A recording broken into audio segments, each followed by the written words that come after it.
Bismillahirrahmanirrahim. Assalamualaikum warahmatullahi wabarakatuh. Sobat Silsilah dimanapun berada, pada kesempatan kali ini kami akan kembali lagi mengisahkan kisah-kisah perjalanan spiritual orang-orang pilihan Allah. Sebelum kita menyimak kisahnya, untuk teman-teman yang menyimak tayangan ini, dan belum subscribe, silahkan bisa subscribe terlebih dahulu agar channel WBC Studio ini lebih berkembang lagi, dan kami lebih bersemangat lagi dalam membuat konten-konten terbaru di WBC Studio. Dan untuk teman-teman yang telah mendukung kami sejauh ini, kami mengucapkan terima kasih banyak. Semoga amal kebaikan teman-teman dibalas kebaikan berlipat ganda oleh Allah. Manaqib Syekh Abdul Qadir Jailani. Manqobah ke-31, Syekh Abdul Qadir berziarah ke makam Rasulullah, dan mencium tangan beliau. Pada waktu Syekh Abdul Qadir berziarah ke pusara Rasulullah, di Madinah Munawwaroh, setibanya di Madinah langsung beliau masuk ke ruang pusara Rasulullah, yaitu, ruang yang mulia, Hujrah Syarifah. Selama 40 hari beliau berdiri di hadapan pusara Rasulullah. Kedua tangannya diletakkan pada dadanya sambil bermunajat mengharap rahmatnya, menumpahkan isi hati nuraninya dengan makna bait di bawah ini. Besar dosaku seperti gulungan ombak di laut bahkan lebih banyak. Tinggi setinggi puncak gunung Syam bahkan lebih tinggi lagi. Namun bila daku kau ampuni, ringan dosaku seringan sayap nyamuk, kecil bahkan sekecil amat sangat. Lalu beliau meneruskan munajat pengharapannya dengan bait di bawah ini. Kala jauh dari kekasih, kau utus roh pengganti diri, ulurkan tanganmu kini kasih, kan ku kecup sepuas hati untuk terima syafaat kekasih. Selesai beliau meluapkan isi hati nuraninya, tangan Rasulullah yang mulia terulur keluar lalu dipegang, diciumnya sepuas hati, dan diletakkan pada ubun-ubun kepala Syekh. Manqobah ke-32, Syekh Abdul Qadir berbuka puasa di rumah murid-muridnya pada satu waktu yang bersamaan. Diriwayatkan pada suatu hari di bulan Ramadan, Syekh Abdul Qadir diundang berbuka puasa oleh murid-muridnya sebanyak 70 orang di rumahnya masing-masing. Mereka berkeinginan agar Syekh berbuka puasa di rumahnya. Mereka tidak mengetahui bahwa di antara mereka masing-masing mengundang Syekh untuk berbuka puasa pada waktu yang bersamaan. Tiba waktunya berbuka puasa bertepatan Syekh berbuka puasa di rumah beliau, detik itu pula rumah muridnya yang 70 orang itu masing-masing dikunjunginya dan berbuka puasa tepat dalam waktu yang bersamaan. Peristiwa ini di kota Baghdad sudah masyhur terkenal di kalangan masyarakat, dan sudah menjadi bibir masyarakat dalam setiap pembicaraan dan pertemuan. Manqobah ke-33, menyelamatkan seorang perempuan muridnya Syekh Abdul Qadir dari khianatnya seorang lelaki fasik.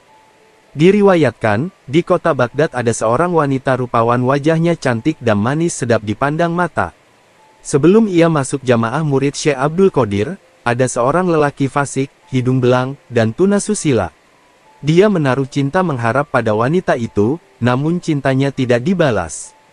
Cintanya bertepuk sebelah tangan. Si lelaki jahat itu berusaha mencari jalan untuk melaksanakan niat jahatnya itu. Pada suatu hari, wanita itu berangkat menuju sebuah gua pada suatu gunung untuk berkholwat, beruzlah yakni mengasingkan diri dengan tujuan ibadah. Tidak diketahui sebelumnya, bahwa ia sedang diintai dan diikuti dari belakang oleh si lelaki perayu wanita itu. Ketika wanita itu tiba dan akan masuk ke dalam gua, si lelaki jahat itu berusaha dengan sekuat tenaga akan masuk ke dalam gua memperkosa kehormatan wanita itu.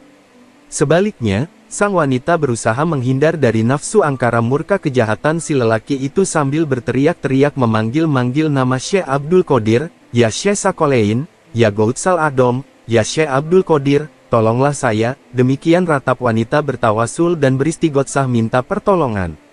Dikala itu Syekh sedang mengambil air wudhu untuk melaksanakan sholat di madrasah, lalu dilepas bakiaknya. Sepasang bakiak itu dipegang Syekh lalu dilemparkan ke arah gua dan tepat sekali mengenai sasaran kepala lelaki jahat itu. Dikala laki-laki jahat itu akan melakukan aksinya, bertubi-tubi sepasang bakiak memukul, menamparkan laki-laki itu dengan pukulan-pukulan yang mematikan. Dan seketika itu juga ia mati. Sang wanita segera mengambil sepasang bakiak milik Syekh, gurunya. Kemudian ia mengucapkan terima kasih atas pertolongannya, lalu bakiak itu diserahkan sambil melaporkan peristiwa yang dialaminya kepada Syekh dan juga kepada halayak yang mengerumuninya. Manqobah ke-34, Syekh Abdul Qadir memberikan pertolongan kepada seorang wali yang telah dilepas pangkat kewaliannya. Diriwayatkan, pada zaman Syekh Abdul Qadir, ada seorang wali yang telah dilepas pangkat kewaliannya. Ia minta pertolongan kepada rekan-rekannya sesama wali, memohon kepada Allah, agar ia dapat diangkat kembali mendapatkan pangkat kewaliannya. Wali rekannya itu berkata, saya sudah berusaha berdoa memohon kepada Allah, agar dapat diangkat kembali pangkat kewalianmu, bahkan menurut anggapan saya persoalan ini tidak diterima oleh Allah, dan saya dianjurkan sebaiknya meminta pertolongan dan syafaat Syekh, supaya beliau berdoa memohon kepada Allah, agar dapat dikembalikan pangkat kewalianmu itu. Kemudian Syekh dapat menerima usulan mereka, lalu beliau berdoa. Sementara itu datang sabda Allah, sudah banyak para wali yang berdoa mereka mohon supaya dikembalikan lagi pangkat seorang wali yang sudah dicopot itu. Untuk hal ini kamu jangan minta syafaat baginya. Mendengar sabda itu lalu Syekh mengambil sajadah berangkat menuju suatu lapangan. Pada waktu beliau akan melangkahkan kaki, terdengar ada yang memanggil dari alam gaib, wahai Ghautsul A'dham Abdul Qadir, bagi orang itu dan 1000 orang yang senasib dengan dia, ku ampuni dosanya. Dan langkah kaki yang kedua terdengar lagi suara yang bersabda, bagi orang itu dan 2000 orang yang senasib dengan dia. Dan pada waktu akan memijakkan langkah kaki yang ketiga kembali terdengar, bagi dia dan 3000 orang yang senasib dengan dia, dosanya ku ampuni, disebabkan karena pangkat kewalianmu dan kedudukanmu. Syekh mengucapkan terima kasih kepada Allah, atas anugerah yang telah diterima. Berkat karomah dan syafaat Syekh, wali yang dilepas pangkatnya itu dapat diterima kembali. Manqobah ke-35, Syekh Ahmad Kanji menjadi murid Syekh Abdul Qadir atas petunjuk gurunya. Diriwayatkan, pada suatu hari Syekh Ahmad Kanji sedang mengambil air wudhu, terlintas dalam hatinya bahwa torekat Syekh Abdul Qadir itu lebih disukai daripada torekat-torekat lainnya. Gurunya yaitu Syekh Abi Ishaq Maghribi mengetahui pula apa yang terlintas dalam hati muridnya. Lalu beliau bertanya, apakah kamu mengetahui tentang kedudukan Syekh Abdul Qadir? Dijawab oleh Syekh Ahmad Kanji, saya tidak tahu. Lalu gurunya menjelaskan, perlu diketahui bahwa Syekh Abdul Qadir itu memiliki 12 sifat-sifat kemuliaan. Kalau lautan dijadikan tintanya, dan pepohonan dijadikan penanya, manusia, malaikat, dan jin sebagai penulisnya, maka tidak akan mampu menuliskan sifat-sifat jati diri yang dimiliki beliau itu. Mendengar penjelasan dari gurunya itu, ia makin bertambah mahabbah kecintaannya kepada Syekh Abdul Qadir, hatinya berbisik, salah satu harapanku jangan dahulu aku meninggal sebelum aku mendalami dan mengamalkan thariqahnya. Kemudian dengan kemauan yang keras berangkatlah ia menuju kota Baghdad, setibanya di sebuah gunung di wilayah Ajmer, di bawah gunung mengalir sungai, lalu ia mengambil air wudhu untuk bersembahyang serta beristirahat di tempat itu. Angin bertiup sepoi-sepoi basah mengipasi badan yang letih sehingga ia terlena dan tertidur dengan nyenyaknya. Di dalam keadaan tidur ia bermimpi dikunjungi Syekh Abdul Qadir. Beliau membawa mahkota merah dan sorban hijau. Syekh Ahmad Kanji berdiri menghormati kedatangan beliau. Mari ke sini lebih dekat lagi, kata beliau sambil mengenakan mahkota merah dan sorban hijau di atas kepala Syekh Ahmad Kanji, dan berkata, wahai Ahmad Kanji, sekarang kamu sudah menjadi muridku, dan menjadi anakku dan menjadi Rijalullah, pahlawan Allah. Lalu beliau menghilang dan bangunlah Syekh Ahmad Kanji dari tidurnya, mahkota dan sorban sudah melekat terpakai di atas kepalanya, lalu ia bersujud syukur atas nikmat Allah yang telah diterimanya. Kemudian ia pulang kembali kepada gurunya sambil memperlihatkan mahkota merah dan sorban hijau hadiah pelantikan dari Syekh Abdul Qadir, dan menceritakan tentang peristiwa yang telah dialaminya. Gurunya berkata, wahai Ahmad Kanji, mahkota dan sorban itu adalah suatu hirqah kemuliaan dan keberkahan bagimu, dan kamu sangat dikasihi Syekh Abdul Qadir. Sekarang berdirilah tegak, dan kamu telah menjadi wali yang utama. Dengan mengharap keberkahannya, Syekh Abi Ishaq Maghribi memakai mahkota dan sorban itu di kepalanya, lalu diserahkan kembali kepada Syekh Ahmad Kanji. Manqobah ke-36, Syekh Ahmad Kanji menjunjung kayu bakar di atas kepalanya. Syekh Ahmad Kanji pekerjaannya adalah mencari kayu bakar untuk memasak roti bagi fakir miskin. Setelah mengenakan mahkota dari Syekh Abdul Qadir, gurunya berkata, sekarang engkau tidak layak mencari kayu bakar, sebab kepalamu telah dimahkotai dengan mahkota yang mulia. Lalu Syekh Ahmad Kanji memohon izin dari gurunya untuk mencari kayu bakar. Ujar gurunya, ya kalau kamu ngotot, silakan saja. Ia pun berangkat ke gunung mengumpulkan kayu bakar dan diikat. Waktu akan diangkat ke kepalanya, kayu bakar itu melayang di atas kepala Syekh Ahmad Kanji kira-kira sehasta dari kepalanya. Lantas Syekh Ahmad Kanji pulang kepada gurunya. Ikatan kayu bakar terus melayang mengikuti Syekh Ahmad. Setibanya di tempat gurunya yaitu Syekh Abi Ishak Maghribi, gurunya berkata, "Nah, Syekh Ahmad, tadi kataku bagaimana? Kepalamu tidak pantas dipakai membawa kayu bakar, sebab sudah ditempati mahkota dan sorban yang mulia. Sejak kini, sudahlah jangan mencari kayu bakar. Engkau oleh Sayyid Abdul Qadir sudah ditunjukkan dalam pangkat Rijalullah." Manqobah ke-37, berkat doa Syekh Abdul Qadir seorang perempuan mempunyai 7 anak laki-laki. Dalam kitab Muntahob Jawahiril Qolaid diriwayatkan, ada seorang perempuan datang menghadap Syekh Abdul Qadir, maksudnya ia mohon doa restu dan karomah Syekh agar ia dikaruniai seorang anak yang menjadi dambaan hati buah pelerai lara. Lalu Syekh melihat tulisannya di Lauhil Mahfuz, ternyata bagi perempuan itu tidak ada tulisan akan mempunyai anak. Di saat itu pula Syekh berdoa kepada Allah yang Maha Berkuasa agar perempuan itu diberi 2 orang anak.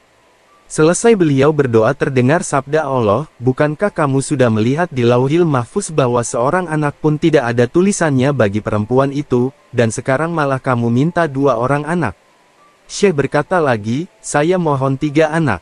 Dikala itu datang lagi sabda Allah, kamu sudah melihat di Lauhil Mahfuz ia tidak ada lukisannya seorang anak pun, kini kamu minta 3 anak. Syekh berkata lagi, ya Allah saya mohon 4 orang anak. Demikian seterusnya permohonan Syekh bertambah meningkat sampai pada permohonan 7 orang anak. Pada waktu sampai batas 7 orang anak, datang sabda Allah, sekarang sudah cukup, jangan lebih dari 7, dan permohonan itu ku terima. Atas anugerah karunia itu lalu beliau bersujud syukur kepada Allah Subhanahu wa Ta'ala. Kemudian Syekh mencomot segumpal tanah, dan sedikit dari tanah itu diberikan kepada perempuan itu. Dengan mengharap barokahnya lalu perempuan itu membuat liontin mata kalung dari tanah itu yang dilapisi perak. Beberapa hari kemudian perempuan itu hamil, dan sampai masa 9 bulan ia melahirkan bayi kembar siam 7 bayi laki-laki semuanya dalam keadaan sehat dan selamat. Kian hari bayi itu menjadi besar dan meningkat menjadi anak-anak dewasa. Beberapa tahun kemudian, keyakinan perempuan itu menjadi berubah. Tercetus dalam bisikan hati perempuan itu prasangka buruk terhadap Syekh. Ia berkata sambil memegang perhiasan liontin mata kalung yang dipakai, untuk apa gunanya tanah ini tiap hari selalu bergantung di bawah leherku, sekarang aku sudah punya anak, untuk apa lagi kalung ini kupakai, tidak ada gunanya. Seusai ia berkata dalam hati nuraninya dengan spontanitas ke-7 anaknya itu mati. Melihat kejadian yang tidak terduga itu, segera perempuan itu berangkat menghadap Syekh sambil menangis terseduh-seduh dan bertobat mohon ampunannya karena jauh sebelumnya sudah berprasangka buruk kepada Syekh. Menerima pengaduan dan keluhan itu, Syekh berkata, sekarang juga kamu cepat pulang, dan apa yang menjadi niat dan harapanmu itu akan diterima juga nanti. Setibanya di rumah dengan penuh cemas ternyata anaknya yang sudah mati, semuanya hidup kembali. Manqobah ke-38, Syekh Abdul Qadir menyelamatkan muridnya dari siksaan malaikat Munkar Nakir. Diriwayatkan, Syekh Abdul Qadir mempunyai murid yang bodoh dan buta agama, namun ia menaruh cinta, rindu, kepada gurunya yaitu Syekh Abdul Qadir. Pada waktu ia mati ditanya di alam kubur oleh malaikat Munkar Nakir, apa agamamu, siapa Tuhanmu dan siapa nabimu? Si mayat menjawab, saya tidak tahu. Yang saya ketahui hanya guruku Syekh Abdul Qadir, beliaulah yang sangat kucintai. Mayat itu selalu memanggil-manggil Syekh Abdul Qadir, sehingga malaikat Munkar Nakir merasa bingung menghadapi kejadian ini, lalu hal ini diajukan kepada Allah, ya Allah, Engkau maha mengetahui tentang jawaban mayat hambamu ini, untuk hal itu saya serahkan kepadamu. Allah bersabda, beri siksaan dia sebagaimana mestinya. Pada waktu malaikat Munkar Nakir akan melaksanakan siksaan sebagaimana perintah Allah, tiba-tiba Syekh Abdul Qadir muncul sambil berkata, wahai malaikat Munkar Nakir, mayat muridku jangan disiksa karena dia waktu hidupnya termasuk orang yang bodoh, dan tidak tahu tentang agama, yang dia ketahui hanyalah aku ini. Lalu Syekh melanjutkan pembicaraannya, akulah yang akan memberi jawaban terhadap segala pertanyaan yang kalian akan tanyakan, nah sekarang mau menanyakan masalah apa?